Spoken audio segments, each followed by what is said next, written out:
File item 83, SB328. The clerk will read. Senate Bill 328 by Senator Portantino, enacting the pupil attendance. Assemblymember Gloria, you are recognized. Thank you, Madam Speaker. I rise, colleagues, to present to you SB 328, which will address the need for California middle school and high school students to start the school day no later than 8:30 a.m. The vast majority of middle and high school students in California begin at times that are contrary to the health needs and developmental norms of our state's teenagers. Currently, the average start time in California is 8:07 a.m. Adolescents who are sleep deprived are more at risk for depression, obesity, substance abuse, as well as other serious health conditions later in their lives. Under SB 328, local districts would have the flexibility to set their own start times or stagger start times while adhering to the minimum start time recommended for student health and safety.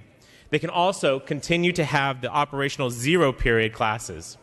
Districts that have adopted later start times, this is not a unicorn, this has happened in other communities, have found increased attendance rates, grade point average increases, state assessment scores go up, college admission test scores go up, student attention improves, and student and family interaction improves as well. Additionally, scientific studies have found decreases in student-involved car accidents, disciplinary actions, depression, and sports injuries. Later start times are also seen as an equity issue, colleagues. Given students from lower socioeconomic status families get less sleep than their counterparts. This widens the current academic gap and future opportunity gaps in our state. If California moves forward with later start times, school districts are projected to return $4 for every dollar invested, and the California economy will see a $10 billion benefit in the first 10 years of this law. You know, we often talk about educational reform in this chamber. There is no better reform that we can bring than by acting on science, on research, and on proven results. Today, we have the opportunity to do just that. Our children, our students, warrant us acting accordingly. SB 328 is supported by the American Academy of Pediatrics, the California Police Chiefs Association, the California State PTA, and the California Federation of Teachers. These colleagues are the folks that we put the safety and health of our children into their hands, and they stand strongly behind SB 328, and I believe that we should too. On behalf of Senator Portantino, I respectfully ask for your aye vote. Mr. Obernolte, you're recognized. Thank you, Madam Chair and members. I rise in support of SB 328. This is a pretty momentous change to the schedule of millions of Californians in high school, and so I think we need to be very thoughtful and deliberate when we think about doing this. Fortunately for us, there has been voluminous research on this topic. Because start times vary across school districts, not only across the state but across the country, and sometimes those school districts are right next to each other, it is a very easy topic to research. And study after study after study after study have shown this to be beneficial to our school children. There are studies that show that shift to a later start time results in students doing better in classes that are earlier in the day. There's another study that shows that they do better in classes throughout the day. There's another study that says that this directly impacts high school graduation rates. And there's yet another study that says that this has a very beneficial impact on college acceptance rates and on SAT scores. And you don't have to cherry pick these studies. All of them universally show this benefit. I can tell you from personal experience, I've had several children for the last couple of years in high school. Our high school starts at 7 o'clock in the morning. If you have a zero period, it starts at 6 o'clock in the morning. So my children have to leave the house at 6:30 in the morning, even if they don't have a zero period. And even with their minimalist approach to personal hygiene, that means they have to get up at 6 o'clock in the morning to get to school. And so I've seen this progression as they have transitioned and struggle with this transition to getting up earlier and earlier. It's also had an impact on our family life. We used to, when they were in middle school, have a family breakfast every morning where we would sit down as a family, break bread, and talk about the day to come. And we did away with that practice in high school because we could see they were already struggling. Now, an adult faced with the challenge of having to get up early on a regular basis would respond by going to bed earlier. But I can assure you from personal experience, that is not the way that teenage children think. and they were chronically sleep deprived their entire time through high school. This would fix that. So why would we not do this? Well, one argument is the argument of local control, that our local school board should be the one to decide what time schools start. And I'm sensitive to that argument because I come from local government, as many of you do, and I believe in local control. However, I think education is kind of a special case because in the case of education, the state of California contributes a large percentage of the budgets of these school districts. And so we essentially are the biggest customer for the product that these school districts are delivering. And so we have a right to weigh in on the process by which our children are educated. And we do weigh in on those things. We weigh in on curriculum, we weigh in on number of instructional days, we weigh in on even the nutritional content of school lunches. So us weighing in on minimum start time would neither be unusual nor draconian. But also there's the argument that, that maybe we can do for school districts what they struggle to do for themselves politically. And I'm very sensitive to that, and I received a couple of letters from school board members who would like to do this for their school districts but feared the political repercussions, because anytime you shift schedules like this, you're going to create people for whom this is more convenient and people for whom this is less convenient. And the people that are less convenient and the people that are inconvenienced are the ones that are going to show up at that school board meeting. But colleagues, when the data is this convincing, I think that we are compelled to act. There's another study that you haven't heard about yet. It's not an academic study, but an economic study that says that shifting to later school start time is the single most economically advantageous thing we can do to improve education in California. It's the most cost-effective way of improving our graduation rates, and that is a very compelling statistic. I urge an aye vote on SB 328. Colleagues, the time has come. Mr. Harper, you are recognized. Madam Speaker and members, I respectfully disagree regarding this bill. And I am very sympathetic to the cause of local control. When I was on the board for the Huntington Beach Union High School District Board of Trustees for 12 years, I was often very concerned about what that body that thought it was a school board, that 120-member school board in Sacramento, that was always pushing down on us, the local school districts. Now, my school district, things that are going to govern scheduling include what people do with the shore, the surfing teams, etc.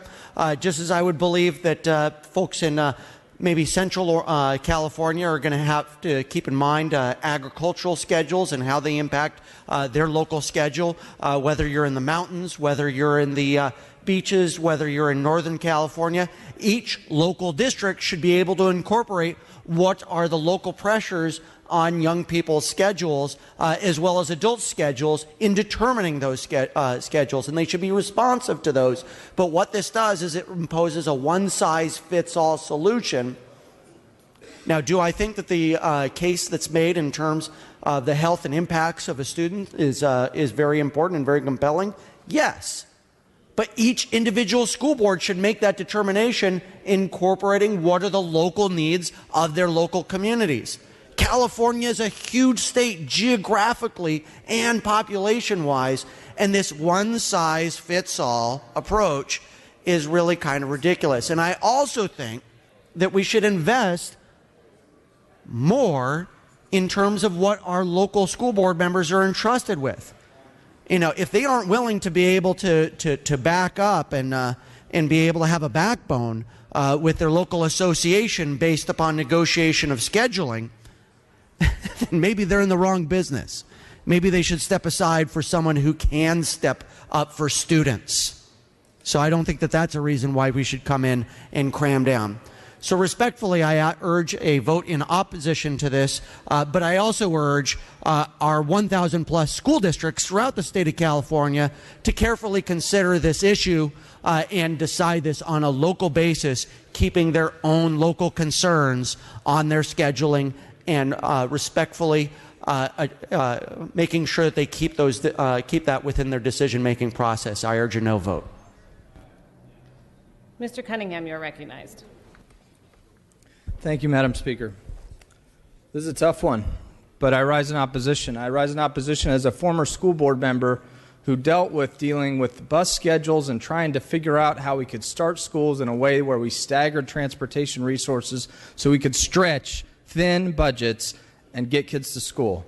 And I can tell you that if you stack them all at one time at 8:30 to 8:45, you are going to force upon districts to have more buses than they can afford. And I don't know how to solve that problem.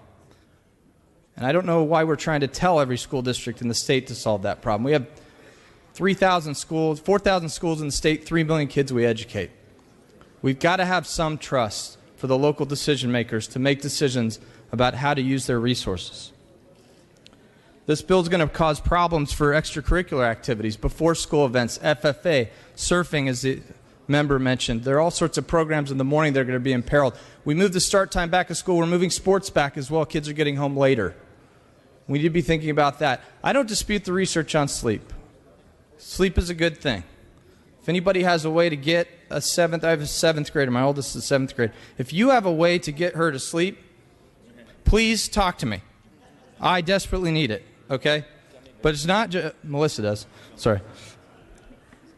But we also have to look at, yes, as been mentioned before, if that's the right start time for that district, then let them make the decision. In my one county, San Luis Obispo County, we have 7 different high schools with 7 different school start times. But I also rise as a parent of 4 school-age kids and as a parent of a 2 working parent household. My wife grew up in a 1 working parent household. Look, the norm is parents have to get to work and they have to get their kids to school typically before they get the chance to go to work. What are you going to tell a parent? If you're considering voting for this bill, ask yourself this question. Please answer it before you vote. What are you going to tell a parent who has to be at the office at 7 o'clock to open it or at the store at 7 o'clock to open it, but they can't take their 7th, 8th, or 9th grader to school till 8:30? I don't have anything to say to that parent. I really don't. I don't know how to answer that question. And until we do, I think we should let local districts, parents working collaboratively with teachers, try to do what's best for students and use their resources effectively and do what's best for their individual situation. Thank you very much. Assemblymember O'Donnell, you're recognized. O'Donnell. Thank you, Madam Speaker. I respectfully rise to oppose SB 328. It's pretty basic. School bell schedules should be set at the local level, not the sacramental level. An 8:30 start time might be good local policy, but it's bad state policy or bad state law because it doesn't take into account the diversity of programs our schools offer. My daughter goes to surfing class at 6:30 in the morning a couple times a week. This bill passes, she will no longer be able to do that. Vote no on this bill. Dr. Quirk, you are recognized. Thank you, Speaker and members. The member from Big Bear summarized much of the research, which has been seen over and over and over again. I just wanted to add one more thing I don't think I heard, and that is fewer suicides.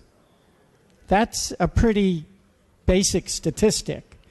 The other thing I was concerned about is, well, the kids over time just start going to bed later. And again, looking at the research, in fact, looking at a study from Minnesota where they looked at this for 5 years, looking at comparing districts which had different schedules over long periods of time, comparing comparable places, there is just no doubt that kids do much better, and I think kids should be our top priority. Thank you. Assemblymember Medina, you are recognized.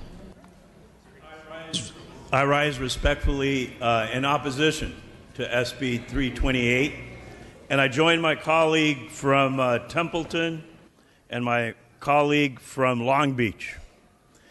In the United States, we have an educational system that is decentralized. And as a classroom teacher for 34 years, and I still believe that educational decisions that are made closest to the classroom are the best decisions.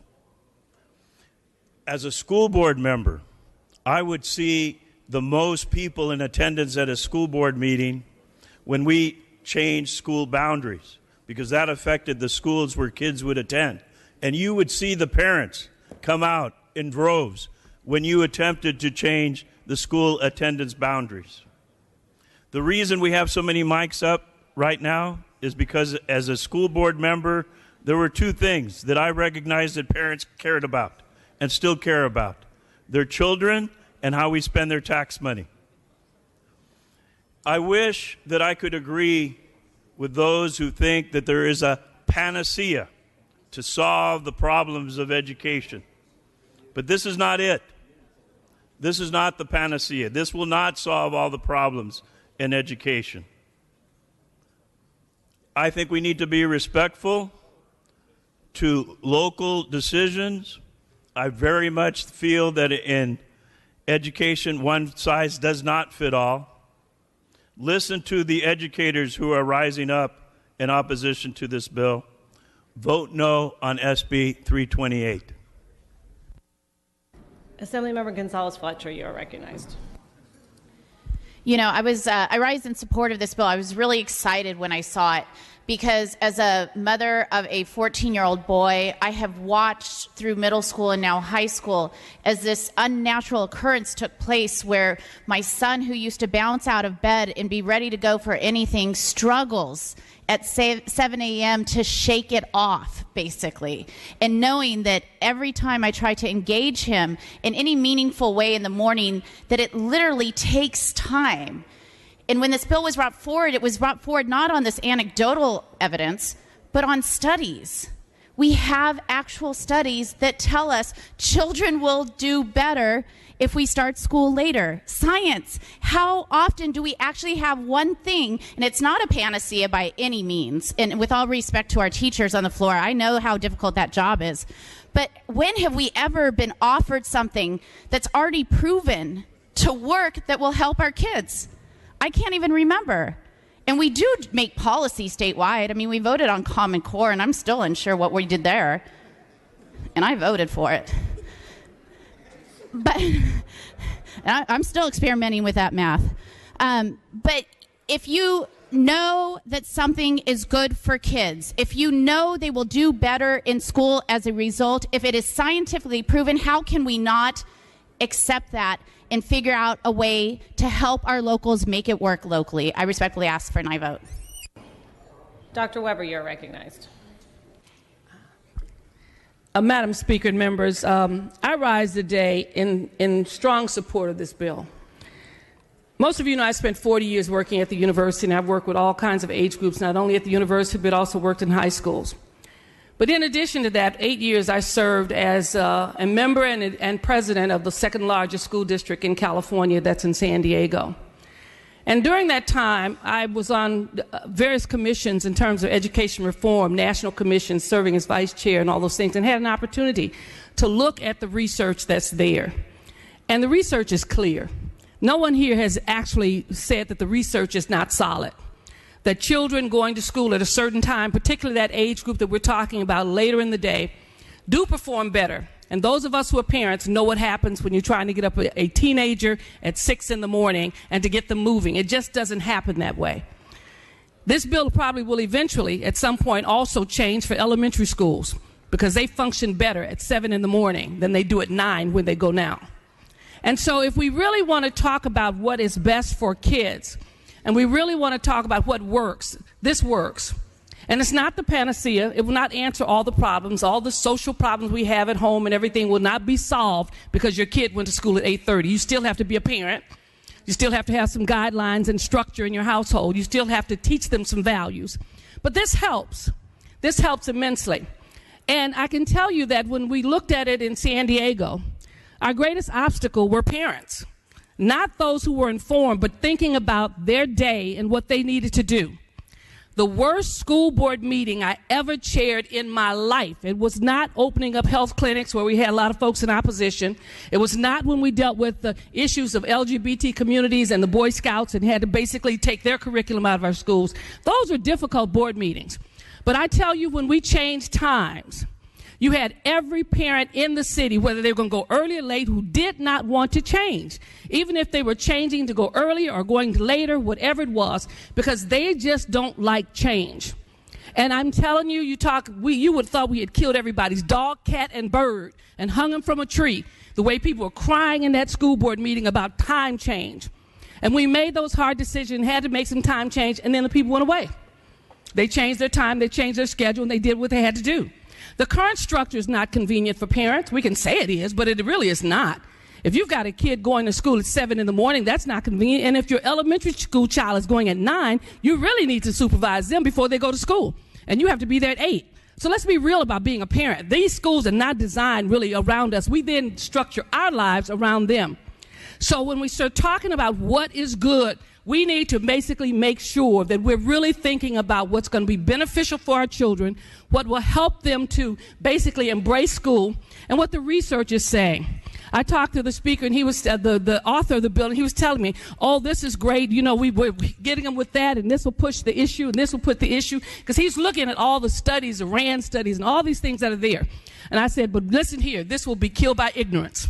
It will be killed by fear of those who don't want to change, who are afraid of change, who reject the information, even though they have not issued an argument on this floor against the validity of the research that's there. So, and you can say, well, let the locals do it. I can tell you the locals won't do it because they will be in this board meeting with everybody screaming and hollering about their schedule and their time, as well as the fact that if you're going to do it in a district, you need to do it district-wide so that you match other districts in terms of the activities and things that go on. There's some things that just don't work well when you have all these different districts and schools making different time changes. It will not work. We've seen that when we've gone year-round for high school and it didn't match everybody else's schedule for one high school and it didn't flow right. So I just simply want to let you know that if you can wrap your mind around the fact that this is research that is valid, that it helps kids, that it's solid, and yes, there may be some angst initially, but once people work into the schedule, like everything else, it flows. And this has been proven to work. So for our kids' sake, I hope you would seriously consider SB 328, I don't have my glasses on, and basically vote for this bill so that we can begin to move forward and at least do the small things we can do to help our children. Dr. Arambula, you're recognized. Thank you, Madam Speaker and members. What a privilege it is to be in this body with my colleagues from San Diego, especially after they speak like they just have. But I am rising today to also support Senate Bill 328, a bill that would prohibit middle schools and high schools from starting before 8:30. Studies have shown that our kids are not getting enough sleep.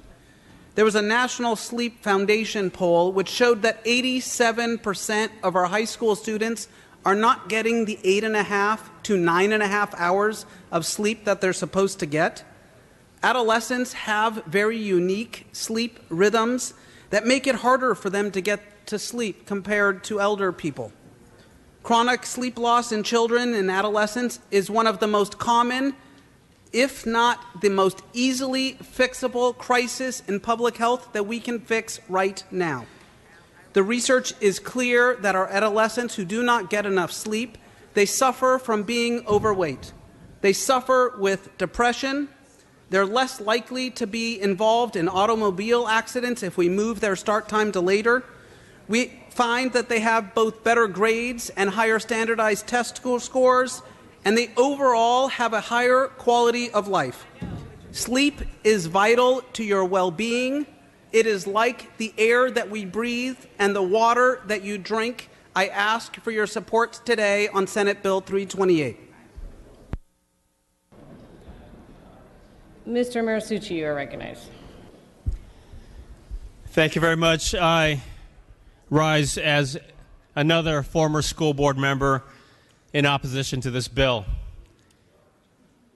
You know, when I was a school board member, I would get so frustrated when the legislature in Sacramento isolated, detached from those parents that show up at the school board meetings, would make policies and impose it on local school districts. I think you've heard from several different school districts how each school district has their unique circumstances, and each school district struggles to meet those unique circumstances. And this is a perfect example where one size should not fit all. Now, I was reluctant to get up because I have tremendous respect for Senator Portantino in carrying this ball. You know, I have strong respect for all the medical and scientific evidence.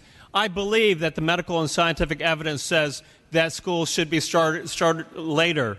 But the solution is for school districts, for the California School Board Association to push all of their school districts to start school times later. The solution is not for us to impose this on all school districts. And this is not about people being afraid or having fear of change. This is about us having respect for people, for parents who are struggling to get their kids to class. It's about respect for people that are raising real concerns about how to run their school districts. So I'm asking everyone to respect your local school districts and your local school boards and vote no on this bill. Assemblymember Cooley, you are recognized. Colleagues, I rise in opposition to this measure. And the concern I have, I think the evidence is well established, but what resonates for me is Sacramento is a long way from many parts of our state. And a debate which is dismissive to the facts that are on the ground locally that could influence the choices made, I think is irresponsible of a body of this type. Our job is to come here, bring in all of our differences, and find a way to find a middle ground that works for the state. You know, we are representatives, but the God's honest truth, representative government rests on representative ideas. Ideas that somehow, as we come together and converse, reflect the divergence and differences in our state. In my own assembly district, yes, I have outstanding, accomplished school districts. San Juan Unified School District, Elk Grove Unified School District, big school district, Folsom Grove, where my kids went up. I have Arcoe Unified Elementary School District. And you will say, but it's elementary, it doesn't really relate, but it actually has 8th graders on that campus. How does this rule relate to that? Arcoe is important because it's in Harold, California. That is a farming community. Every first Saturday of August since I've been here, I've gone to Harold Days, and I work with the local 4-H or the FFA, and I participate in the Harold Days parade, and I walk with kids who get up early each morning to feed their cow, to feed their bull, to feed their goats. They go to school, they go home to tend for those animals that are part of their life and growing up. So they're sort of on the schedule of the animals that are part of their life. And there are a lot of things out there in the world that influence how people conduct their day. And they have their own markers for what they've got to get done early, for what they need to get done. Harold is a good example. If I want to visit my constituents in Harold, which is a farm community, I go to the Harold store at 6:15 in the morning so I can see everybody coming in between 6:15 and 8 o'clock, because then they're on to their work day. I just feel that the issue with this is not the science. The issue is with how do we as a body, representing this great state, make decisions which can be taken to the local level and make us not seem remote, distant, aloof, unlistening. That is a pervasive problem in our American democracy today. I think we have the chance to stand for listening, for respect, for engagement in deliberation, and I think we should do so. So I rise in opposition to this. Dr. Choi, you are recognized. Thank you, Speaker and colleagues. I rise in strong opposition of this bill, SB 328. My political career began as a Irvine School Board in 1998. As some of you may know, Irvine School District is one of the top performing school districts in the state. In particular, the high schools perform top 10% in the state. One of the high schools, among, at that time, 4 high schools, right now 5 high schools, started even 1 hour earlier than other schools. 7:30 they began, and that particular high school was even performing much better than other schools academically. My children, both of my children graduated from that particular high school. It was tough for me to drive them to the high school. However, the academic performance not necessarily linked to their early school start. Thus, scientific studies that you have mentioned, some of you have mentioned, may have some valid data and concluded overall later start may contribute to better performance in academic performance. However, this will change so many different aspects of school district operation. For example, at the Irvine Unified School District, we try to stagger each different levels of schools, elementary, middle school, and high school, in consideration of the traffic. Not to speak of all the school activities that they need to get involved in the afternoons. So overall, if we left it as is, no law will prevent any school district in this state to begin later hours if they see that is fitting for their school district. When we speak of local control, many of our bills intrude upon local authorities. This is not one of them. We should mandate the local government to follow what we decide today. I strongly urge you no vote. Assemblymember Waldron, you are recognized. Thank you, Madam Chair. Science and studies are one thing, but the reality is definitely another, especially when we come to implementation. When you think about the concept of time, it's man-made. By nature, we were made to sleep when it was dark and get up when it was light. So, you know, we can talk about the studies and debate that, but this bill applies to middle school and high school students. So we've got quite a few parents who have elementary students and middle school students, or elementary students and high school students. There's a lot of schools that are K all the way to 12 on one campus. So we could potentially have schools starting at different times on the same campus. Having an elementary student and a high school student really means that high school student is still going to be getting up at the same time they get up now.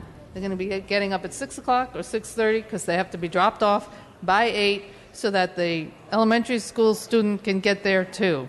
So it's not going to let them sleep. You can make the start time be 9, but the kids are still going to be up at 6. It doesn't matter because that's the reality of implementation. We're talking about age 11 and 12 up to 18. So kids have to be driven to school. My son's a junior.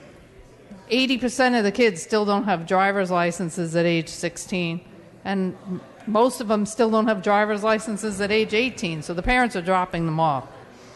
Parents have to drive them, and some to multiple schools. So we have a middle school campus over here, we have a high school campus over here, we have an elementary. So they're driving them, and the kids are still getting up at 6. So it really doesn't matter if you push the start time till later. The other thing that I'm thinking as a sidebar is that they have a ton of homework to do. This bill will also shift the end day later. So kids, you know, in the winter are going to be getting out when it's close to dark. Their sports will be affected.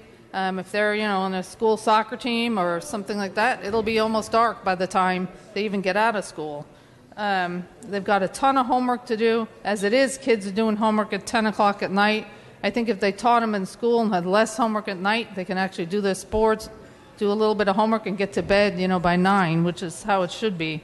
I know a lot of people have to pay someone to pick their kids up because they're at work at 3 o'clock when the school gets out. Now they're going to have to pay someone to drop their kids off in the morning. The other thing is the school is going to have to pay, hopefully, people who have been checked out their backgrounds, who are going to be supervising kids with nothing to do for up to an hour waiting around at school because the parents dropped them off at 7:30 and school won't start till 8:30. So as I'm saying, they're still get up at the same time. I think the implementation is just not going to work. So I urge a no vote. It's a burden on the parents. Seeing no further discussion or debate, Assemblymember Gloria, would you like to close? I would, Madam Speaker. And let me just start by saying I'm exhausted. And I think all of us could use some sleep. Let me try and bring this home. And we've had a lot of folks talk from a perspective of teachers, of former school board members, of parents, and I have none of those experiences. I sort of randomly ended up on the education committee and had to deal with this particular issue, and I dealt with it by looking at the facts that were presented to the committee. And as someone who came in with no preconceived notions, I ended up supporting this bill and now floor jockeying it today. And I think in listening to the conversation, and I love this conversation, by the way, I know it may take up some time, but I think it's what we're here to do is to debate big and important issues. And this is an important issue. This is talking about our children. But let me talk about what I heard today and what I want to talk about, which is, number one, the reason we're discussing this is because the science and the data supports it. And as I look across this chamber, I've seen a whole lot of folks at a lot of science marches in recent months talking about science is real and that we need to do data-driven decision-making. And yet I think some of you may vote against this bill. And I think that's a bit strange, or at least contradictory. And so if the data is there, if the science supports it, then you have to ask yourself, well, what are the reasons against it? And I've heard a number of concerns around local control. I would say that look at your voter file and see how many things you voted on in this session that actually tells local school districts what to do, and how many of them would you take back? Would you take back gender parity in athletics? Would you take back LGBT student protections? What would you take back? Because we have long established that it is right and important for the state to weigh in when it comes to issues in our classrooms. And also, I want to point out, for those of you that are concerned about implementation, this bill does not require this particular action for 2.5 years. So school districts will have ample time to look at this issue, not from a question of go, no go, but from a question of how will we do this. And so I think the local control question is a bit of a red herring. So the last thing is inconvenience. And I think that's really startling to the extent that I've heard that it's inconvenient for the parent, for the employer, for the livestock, apparently. That was referenced earlier. This is about children. This is about kids. You heard you heard my colleague from there talk about that the practical, sorry, he's wonderful. I'm sorry, I don't know where, off the top of my head. I'm new. This would reduce youth suicide. This would reduce youth depression. This would improve the health and well-being of our kids. So colleagues, I present you sometimes some difficult issues, but when you're asked where you were on this issue, stand with the kids. Look at the data, understand who our best and most important priority is, and know that we as legislators have to manage change. And so this is going to change some stuff. But that's okay. That's what we do. Because the beneficiary are our kids. I ask for your aye vote on SB 328. The clerk will open the roll. All those vote who desire to vote. All those vote who desire to vote. All those vote who desire to vote.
All those vote who desire to vote.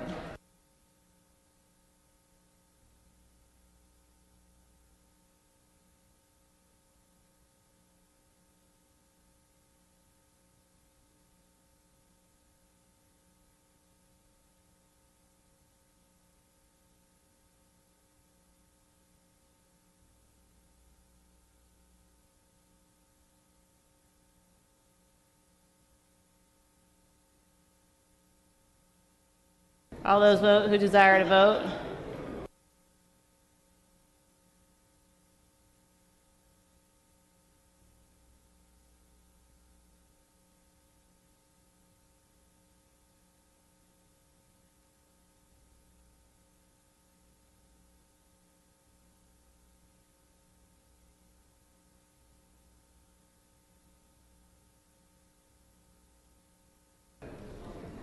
Assemblymember Gloria, which, go ahead. Just.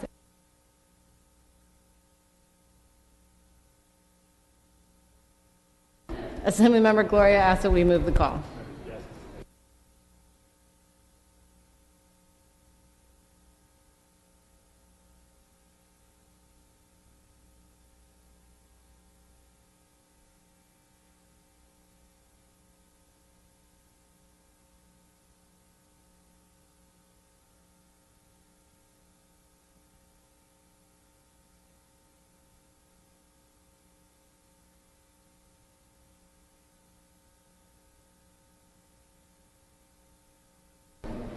Moving to file item 85, SB 574, the clerk will read.